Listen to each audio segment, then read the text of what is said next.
Hey, so talk to you today a little bit about launching on a drag strip with a front wheel drive vehicle. Um, Couple things to bear in mind. First of all, prepare yourself at the start. Don't wait till you get to the start to then realize, oh God, I have to put on my helmet, have to roll up my windows, have all of that done already. Um, because there are a lot of things that are happening at the actual start. You don't have a lot of time to settle yourself in, and there are a lot of things that you need to think about. So I usually have either a list printed in front of me or a list in my head that I go through. And one of the main things, first thing is once you're lined up, you need to be in the correct gear. I've had situations where my reverse gear is actually right next to my first gear, so luckily it was in practice, but I launched in reverse, which is a bit embarrassing. A couple times I launched in second by mistake. There are a few guys with the fast cars that will launch in second on purpose, but that's another story. So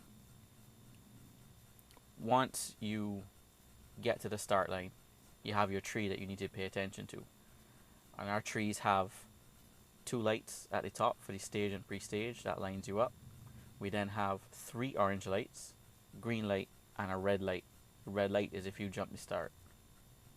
Now here in Barbados we do a 1/8 mile, and our reaction time is the best reaction time you could have is a 0.0 flat. There are other places in the world where their ideal reaction time is 0.5. Anything below that is considered a jump start. So just check your rules to make sure.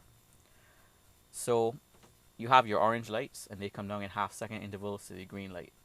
Now for me to get a perfect start, what I have to do is I have to move on the last orange light.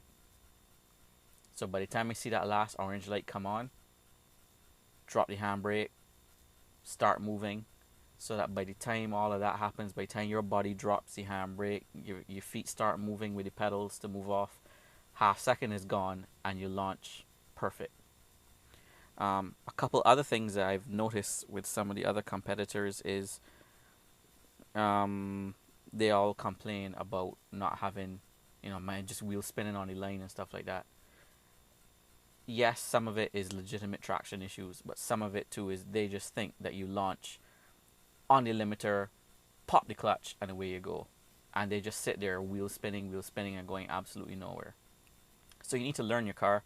You need to find out what's the ideal moving off RPM. If you have launch control, you set it to that. So as soon as you get to the line, you can just sink your foot and you don't need to worry about anything. But what I do is sometimes I use launch control, sometimes I don't. I find that anywhere between 4 and 5,000 RPM is a sweet spot to move off. So I set the revs there, and then you need to load up your drive line, balance your clutch, find the biting point. Because you're just going to waste time if you find the RPM and you have your clutch foot sank all the way to the floor, and then when you go to move off, you just pop it. That's not good. Load up the suspension, load up the drivetrain. Because what will happen too is when you move off, the back sinks and the front raises slightly.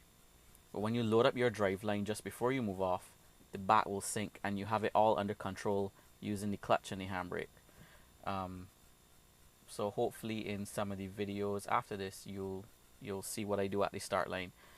I try to do this now because at the start, like I said, there's a lot of things to happen, and it's a bit difficult for me to really talk you through it as I go, but I'll do my best.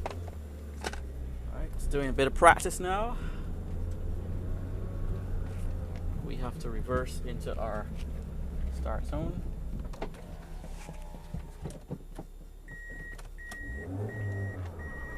Windows rolled up. Do it on this side so you can see the lights. Alright, first gear, handbrake up. Pre-stage and stage. Ready. Load it up. Drive line loaded. Ready to go.